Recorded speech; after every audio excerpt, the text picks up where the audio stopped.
There are rulers remembered for conquering cities. There are rulers remembered for losing them. And then there is Mansa Musa, an emperor remembered because a journey became an act of statecraft. In his hands, pilgrimage was not merely devotion. It was diplomacy. It was theater. It was an announcement to the world that a kingdom in West Africa could command attention far beyond the desert horizon. I am Professor Adrian Lockwell, and this story opens at one of history's most revealing paradoxes. A man became legendary not by spending gold carelessly, but by proving that gold could be turned into political language.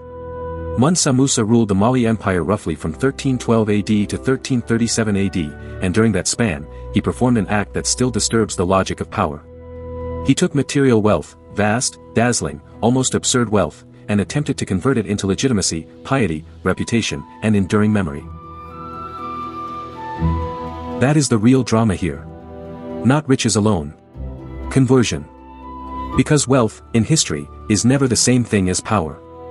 That mistake has ruined rulers for centuries. A treasury can be full while the throne remains weak. A palace can glitter while the state beneath it rots. Gold may fill a vault, but it does not automatically command loyalty, secure roads, or outlast a dynasty.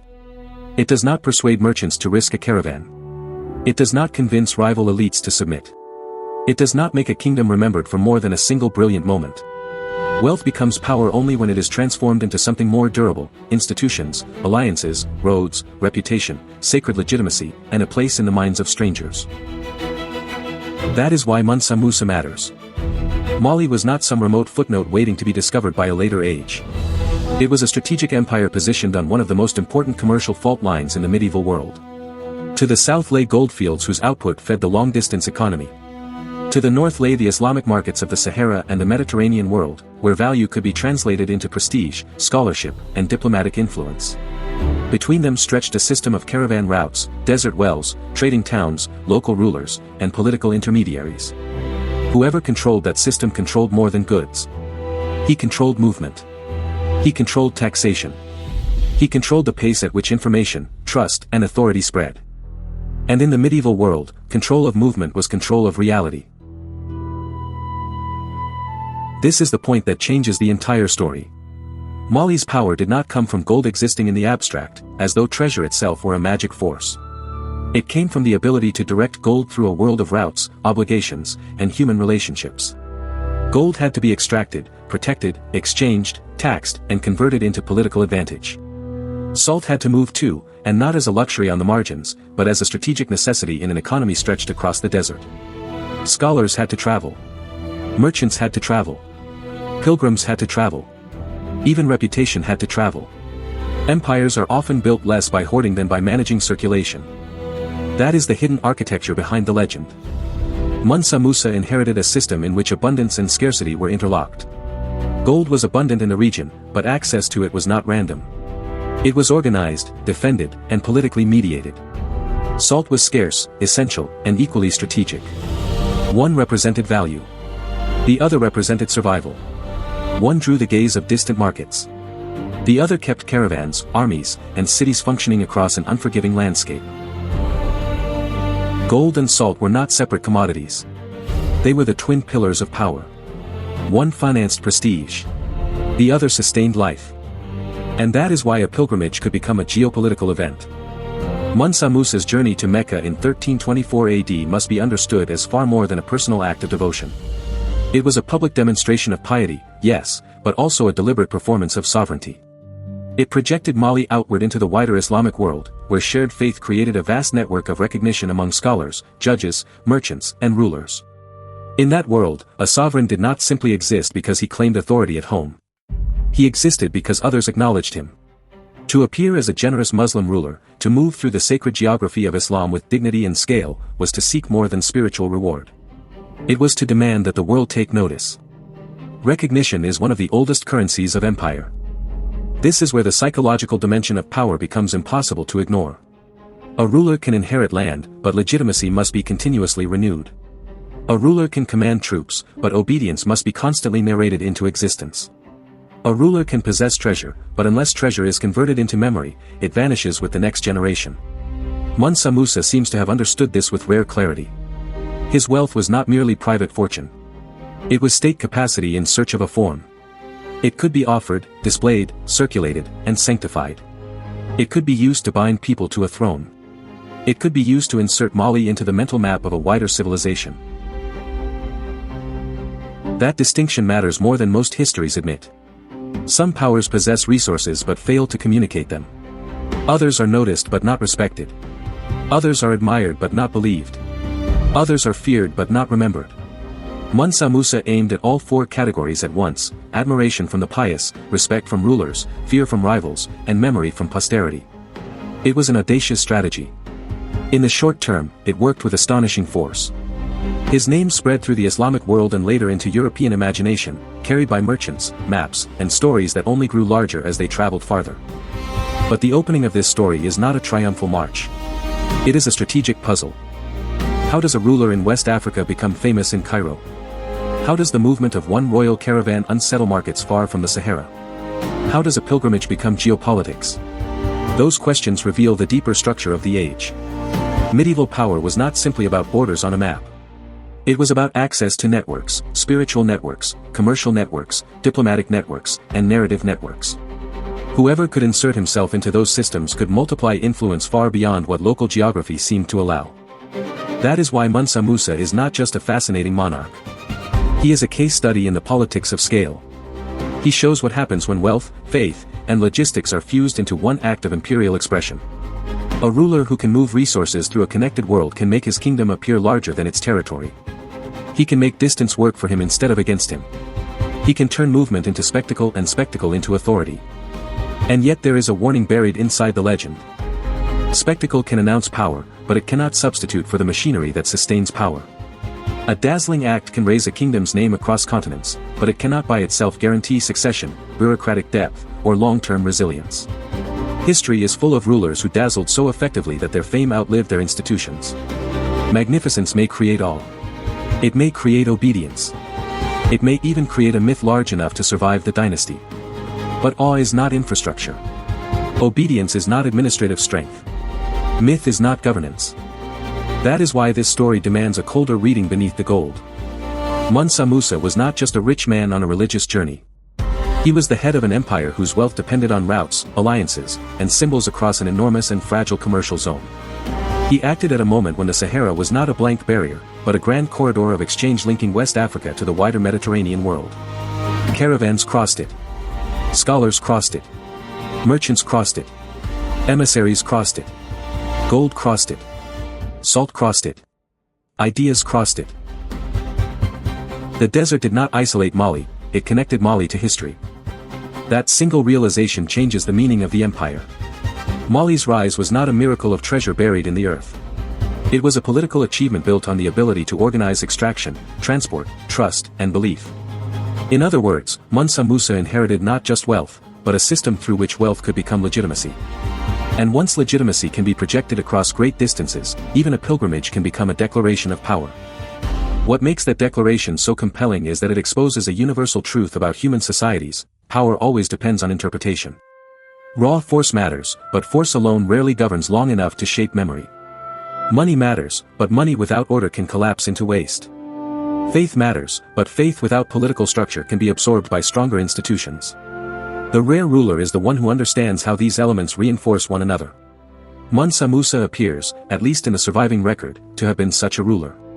He turned movement into message. He turned devotion into diplomacy. He turned abundance into public meaning.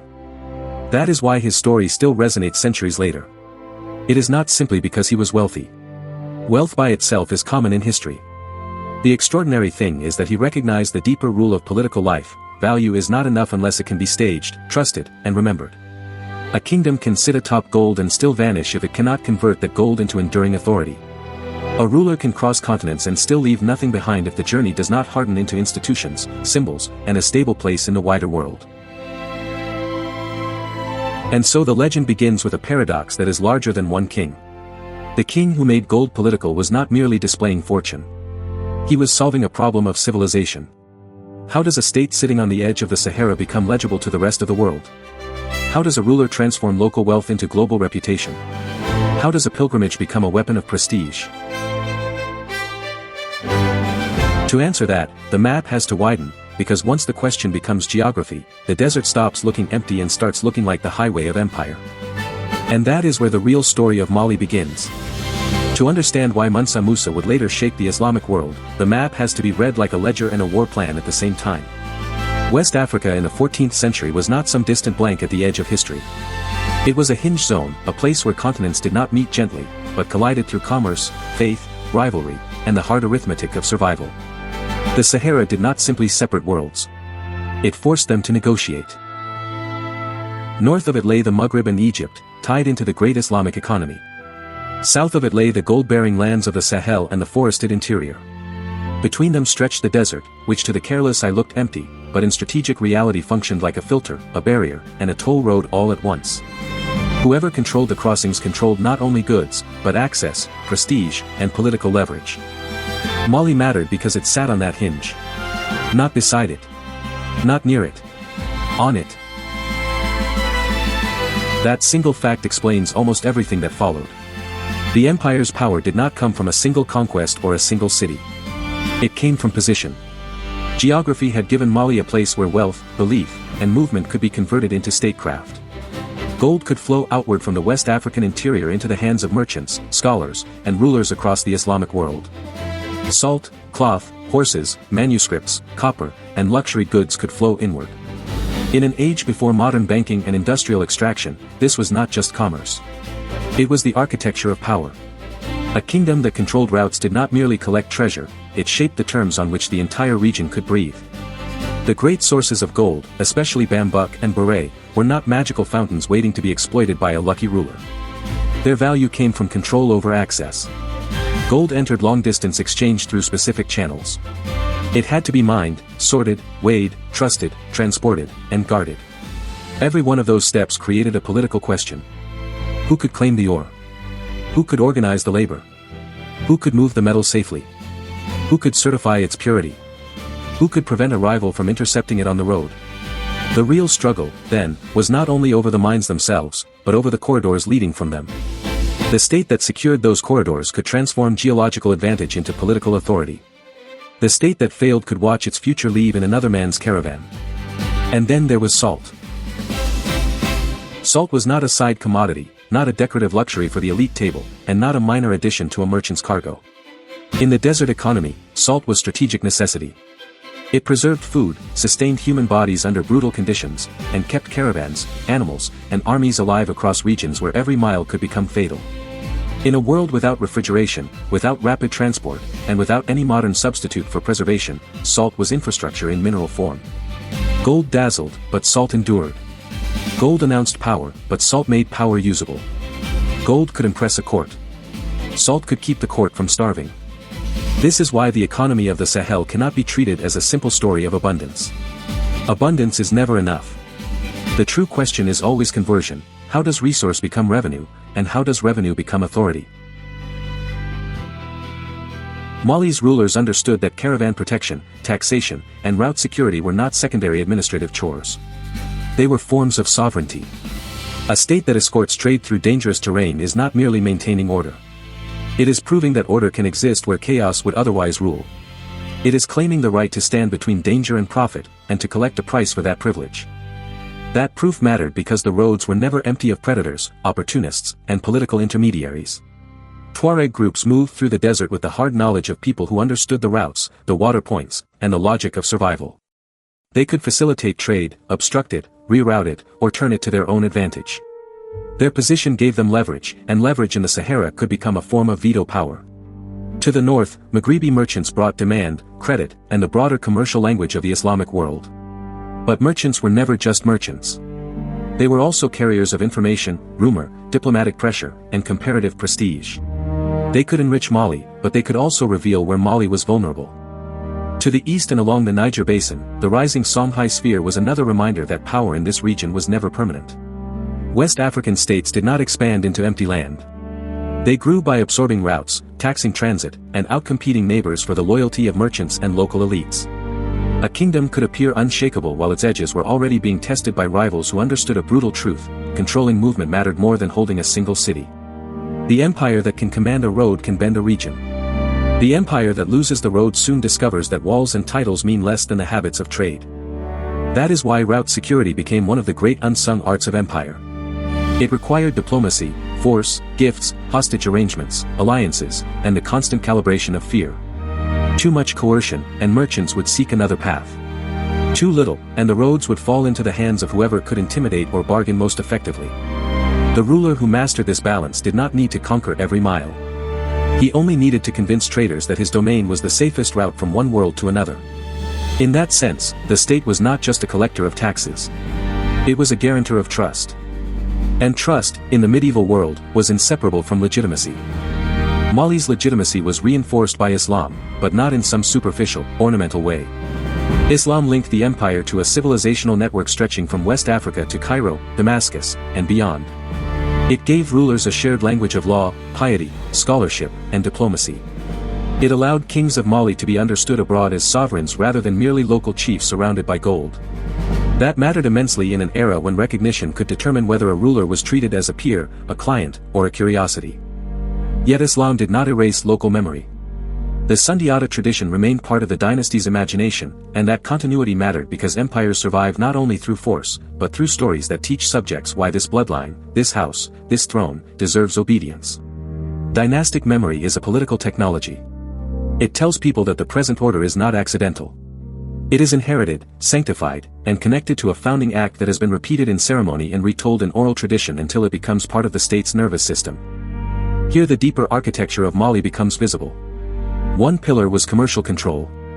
Another was religious legitimacy. A third was dynastic memory. Taken together, they created a state that could present itself as both rooted and cosmopolitan, both African and Islamic, both local in authority and international in recognition. That combination is rare, and when it exists, it is usually powerful. It allows a ruler to speak to local subjects in the language of continuity while speaking to foreign elites in the language of civilization. But rarity also invites fragility. The same network that made Mali wealthy made it dependent on continued movement. Gold had value because it could leave. Salt had value because it could arrive. Merchants had value because they crossed boundaries. The empire therefore lived in a condition of controlled flow, and controlled flow is never the same as permanent security. A road can be taxed today and bypassed tomorrow. A trading partner can be honored in one season and ignored in the next. A frontier can hold for a generation and then collapse under pressure from a new coalition or a shifting market.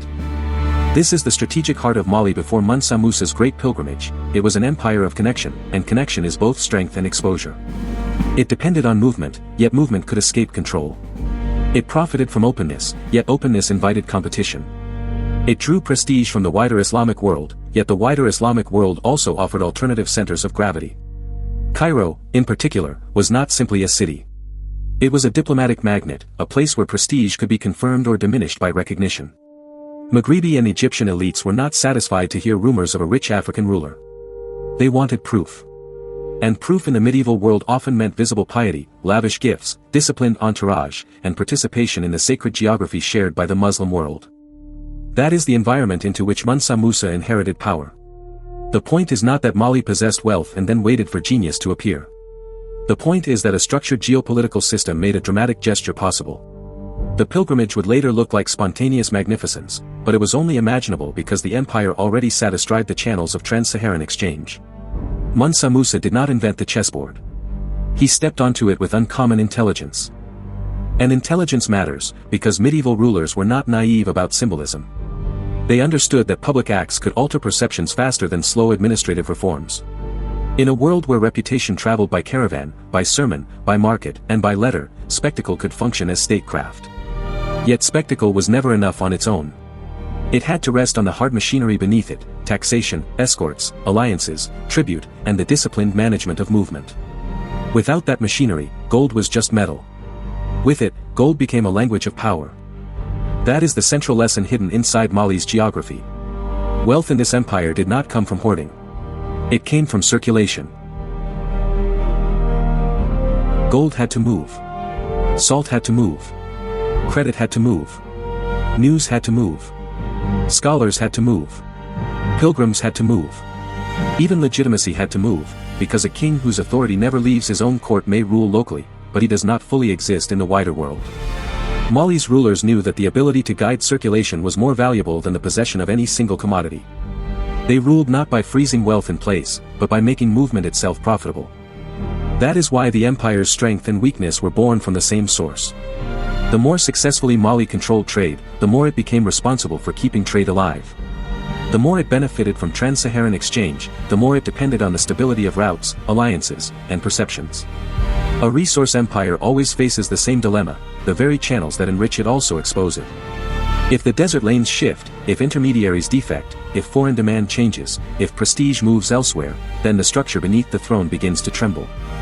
Brilliant rulers can accelerate that structure. They cannot escape it. And so Mali before Mansa Musa was already a story about danger. The empire was wealthy enough to attract notice, strategic enough to matter to distant courts, and vulnerable enough that every border crossing was a political act. The desert was not empty. The river was not passive. The market was not separate from the throne. All of it formed one system, and the ruler who understood that system could do something extraordinary with it. The next question, then, is not whether Mali had wealth. It clearly did. The real question is how one king would decide to weaponize that wealth, and what happened when the world was forced to look directly at the source of it. By 1324, Mansa Musa's pilgrimage was already more than a journey east. It was the outward expression of a regime that had been tightened from the inside first. After about 1312, Musa had not simply inherited a throne, he had inherited the burden of holding together an empire whose strength came from movement, tribute, trade, and loyalty stretched across immense distance. In a state like Mali, power could not rest only on armies or walls, because the empire was not built around stone fortresses. It was built around routes. Around trust. Around the ability to make distant people believe that the center was worth obeying. That is why the consolidation of rule mattered so much before the pilgrimage ever began. A great ruler does not first become visible abroad and only later become stable at home. The order is usually the opposite. Musa appears to have relied on appointments, patronage, and administrative discipline to stabilize the court and the provinces. Local elites had to be kept aligned. Trade had to remain secure. Messages had to move. Taxes had to be collected. Allegiance had to be transformed from a fragile expectation into a habit. That is the real foundation beneath the legend, the quiet labor of governance. Not romance. Not chance. Administration. And once that internal machinery was in place, the pilgrimage could become something far larger than personal devotion. In the medieval Islamic world, legitimacy was never created by wealth alone. Wealth without recognition was just treasure under guard. Wealth fused to piety, scholarship, and public ritual became a claim about rightful authority. Musa understood that distinction with rare clarity. A ruler who traveled to Mecca was not merely fulfilling a religious duty.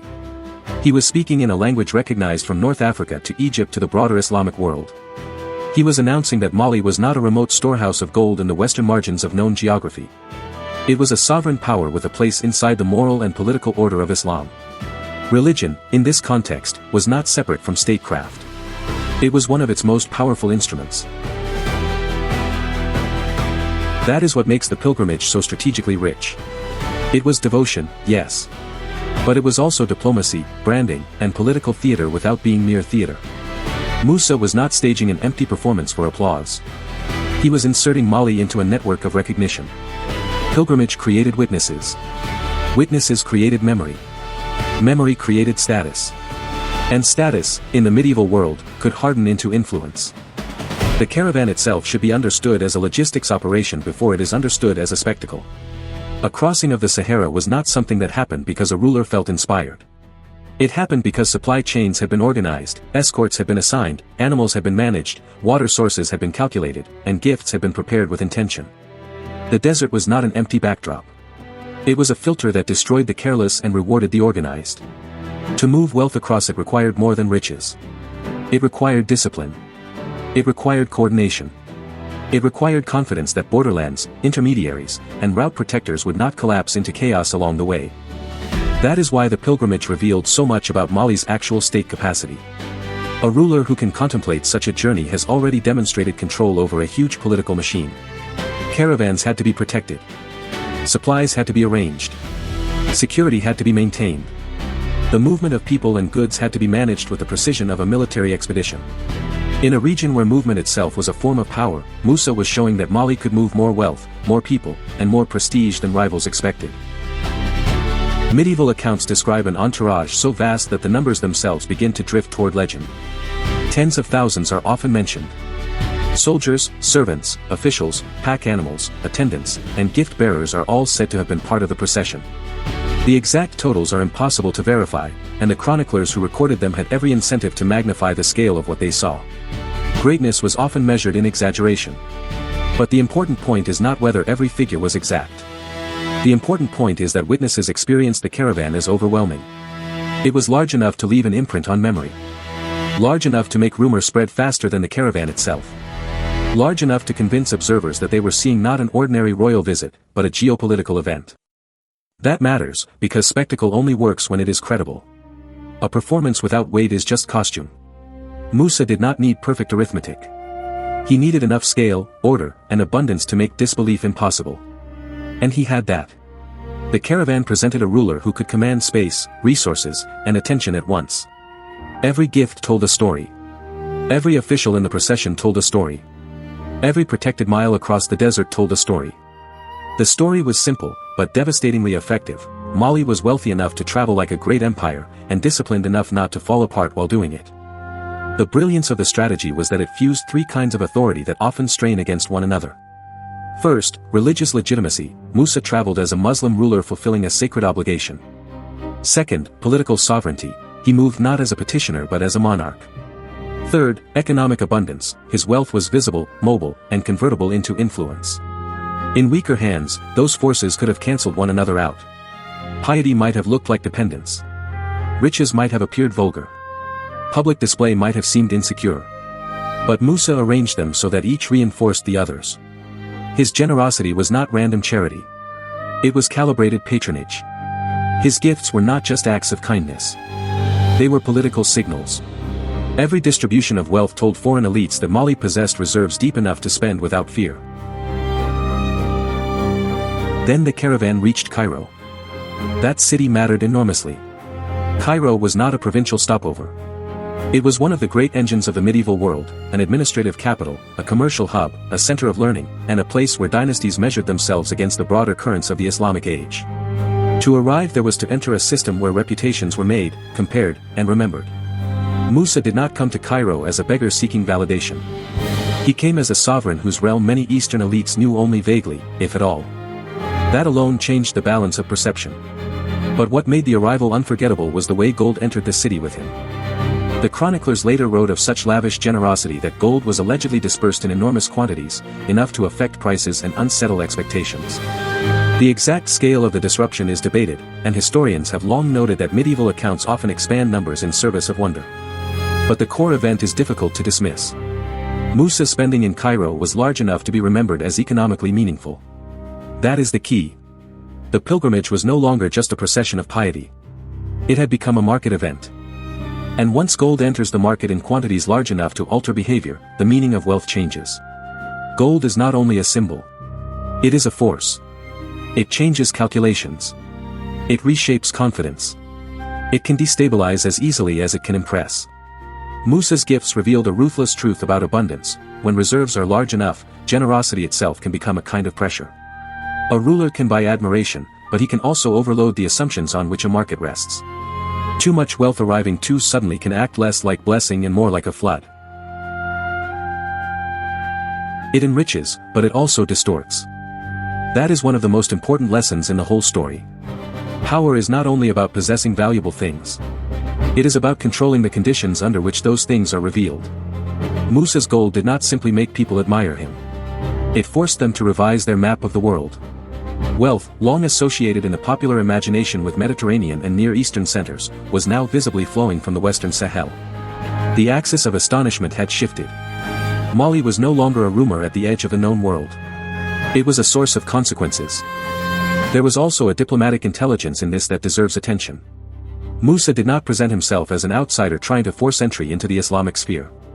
He acted as a Muslim ruler speaking through shared symbols, shared obligations, and shared forms of prestige. That difference is enormous. Empires are not recognized only by force. They are recognized by whether their rulers can inhabit the language of other powerful states without sounding like impostors. The pilgrimage made Mali legible. It placed Musa inside a common civilizational framework understood by merchants, scholars, judges, and court chroniclers across the Islamic world. That is why Cairo mattered beyond the immediate economic shock. Once Musa passed through the city, his name began to travel farther than his caravan. Merchants carried the story. Scholars repeated it. Courtly circles absorbed it. Later cartographers and compilers, assembling the world from reports, trade routes, and hearsay, began to place West Africa not as a blank margin but as a region of astonishing wealth and political significance. A pilgrimage had become a cartographic event.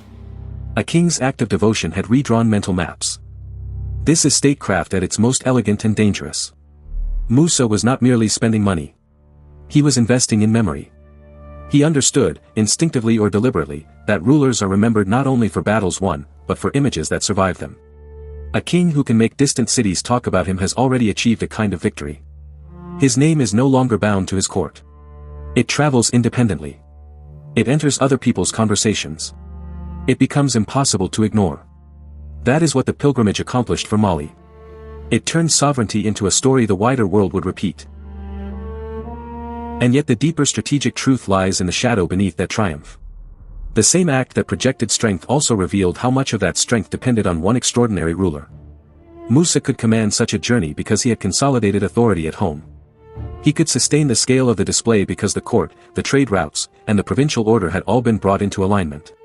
But the very grandeur of the procession exposed a vulnerability that spectacle can never fully hide. Performance is not the same as structure. A pilgrimage can announce power. It cannot, by itself, guarantee that power will endure once the procession is gone. That is why this moment stands at the center of the whole Mali story.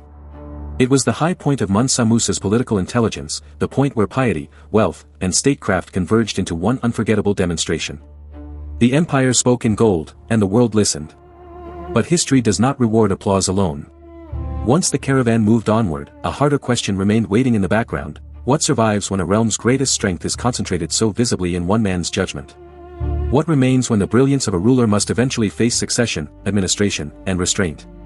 The road to Mecca had announced Mali's power.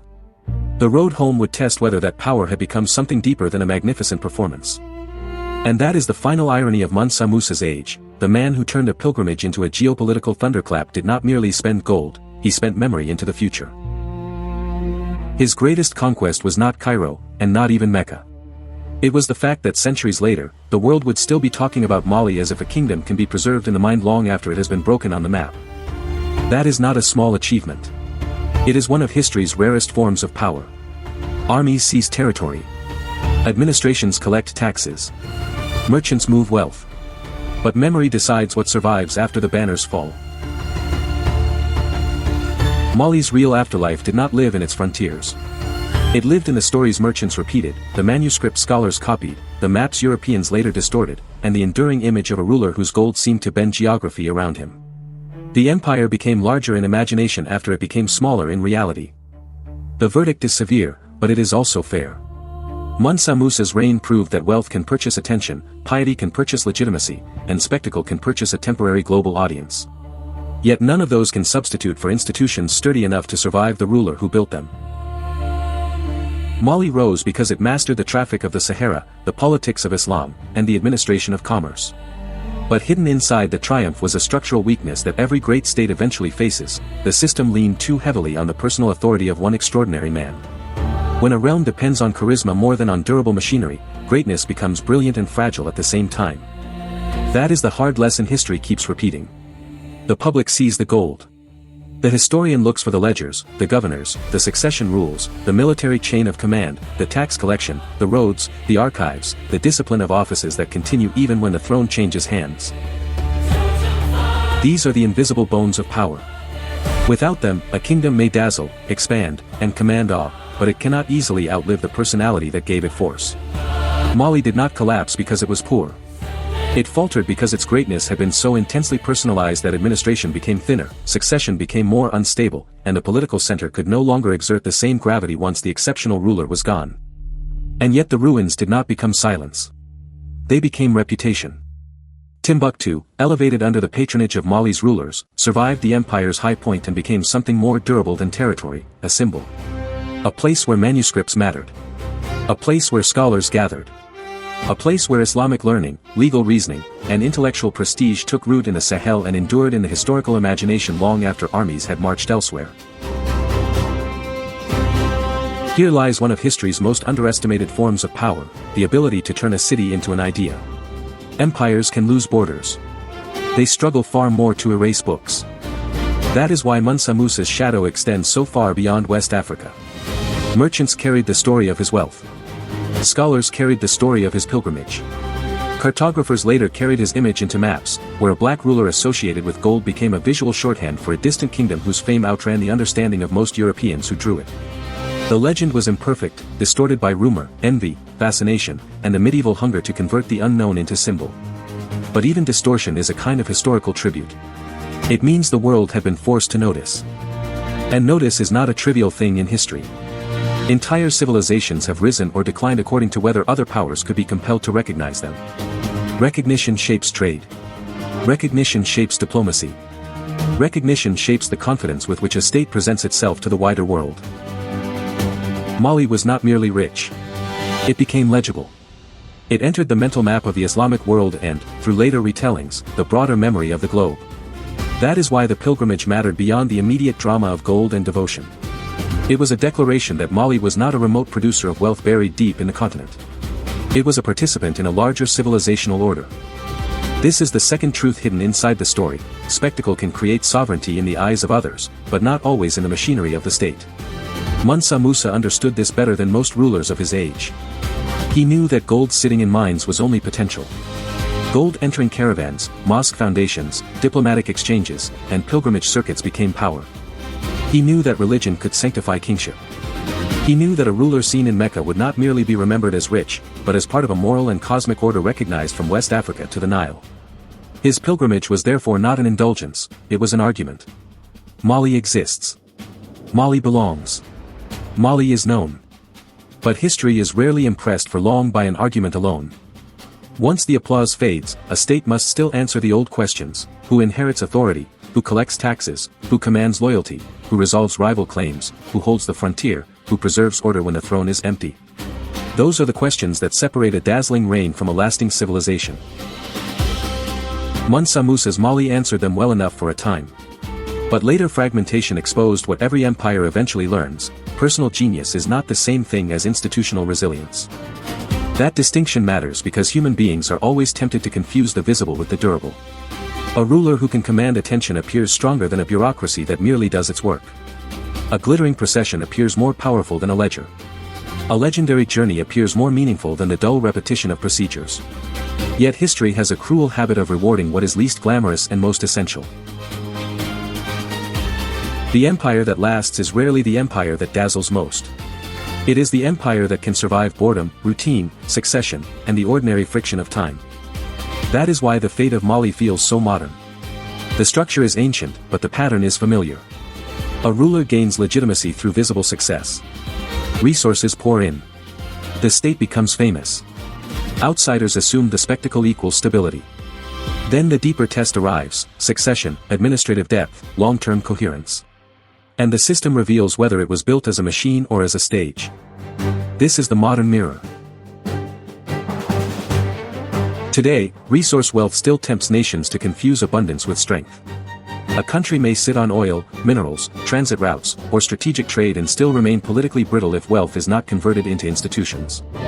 A state may dazzle the world with festivals, mega-projects, viral imagery, grand summits, and carefully choreographed displays of confidence, while its internal machinery remains weak, personalized, or dependent on one dominant figure. The form changes. The ancient logic does not. In the 21st century, spectacle travels faster than caravans ever could. A single image can circle the globe in seconds. A leader's branding can become national identity. Economic windfalls can be used to purchase prestige, narratives, and geopolitical attention. But media visibility is not the same as durable capacity. The world still falls for the same illusion, that being seen means being secure. Mansa Musa's story strips that illusion bare. His pilgrimage was one of history's great demonstrations that wealth can be made legible, respected, and politically useful. Yet it also shows the ceiling of such power. Gold can announce a kingdom. It cannot, by itself, guarantee the kingdom's future. That is the boundary between charisma and structure. Admiration is not administration. Fame is not succession. Spectacle is not governance. The same truth appears again and again across history, because the same weakness appears again and again in human societies. Leaders love the speed of personal power, while states require the patience of systems. And perhaps that is why Mansa Musa's legend endured so completely. Not because the empire lasted forever, but because the story is so human.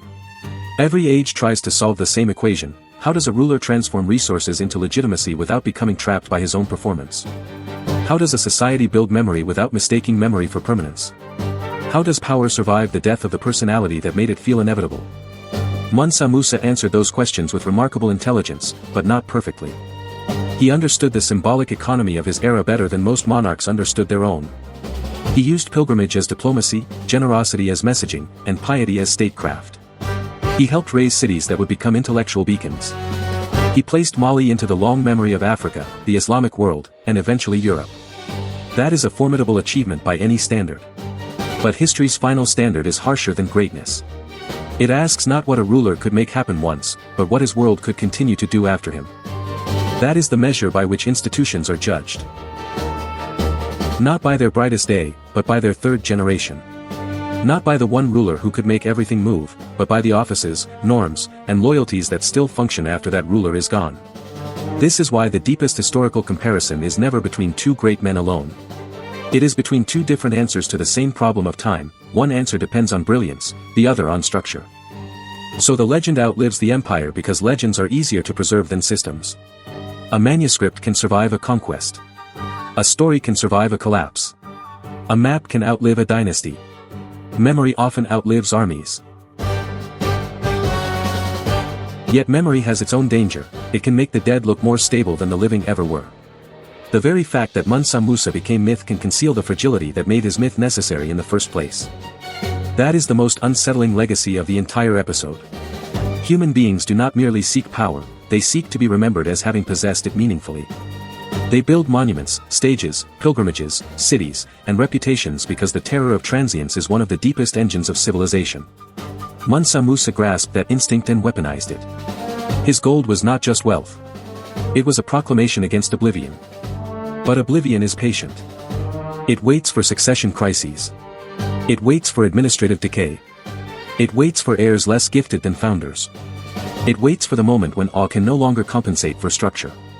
Then it takes what spectacle cannot defend.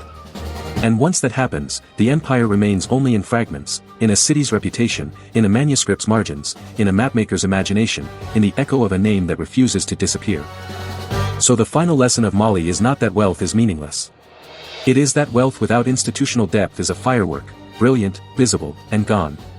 The deeper art of statecraft is to transform radiance into scaffolding, to make a moment of greatness become a system of endurance. That is the difference between a ruler who is remembered and a civilization that remains. And perhaps that is the legacy question Mansa Musa leaves hanging over the centuries. When a society is built around a singular, dazzling figure, what exactly survives when the figure is gone, the power itself, or only the stories told about it? Because the answer to that question has always decided whether history becomes a monument, or merely an echo. If this story of Mali revealed anything lasting, it is that the world does not only run on armies and gold. It runs on the invisible architecture beneath them: legitimacy, administration, succession, and memory. That is where empires live, or die. And that is why the pilgrimage of Mansa Musa still matters, not as a tale of extravagance, but as a warning carved into history's ledger. If this kind of historical breakdown is worth continuing, subscribe for more sweeping examinations of power, collapse, and the machinery behind great civilizations. And on the end screen, there is another video waiting that pushes this same question even further. Before going there, one direct question remains: did Mali's greatness rest more on Mansa Musa himself, or on the system he inherited and expanded?